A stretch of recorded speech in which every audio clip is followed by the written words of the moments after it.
কোনো একদিন নিঃশব্দে চলে যাব প্রখর রৌদ্রতাপে, ফুরিয়ে যাওয়া শিশিরের তাপে। সময়ের হিসেবে সেটা দিন না হয়ে রাত্রিও হতে পারে। নিয়োজিত ফেরেশতা আসবে, কানে কানে শোনাবে মৃত্যুর পরোয়ানা। হয়তো তখনও হয়নি প্রস্তুতি, দেনা পাওনা বাকি। পকেটে পড়ে থাকবে একটা নোট, আধুলি, কোথাও যাবার অগ্রিম কেটে রাখা টিকিট, কাউকে দেব বলে সযত্নে আগলে রাখা 4 শব্দের চিরকুট, ভালোবাসি। হয়তো দাঁড়িয়ে থাকবো তখন, বসে কিংবা শুয়ে, আমাকে শোনানো হবে মৃত্যুর পরোয়ানা। ফেরেশতার তাড়াহুড়া, কার মুখ মনে পড়বে তখন?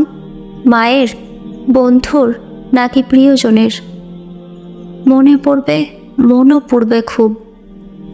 অগোছালো চলে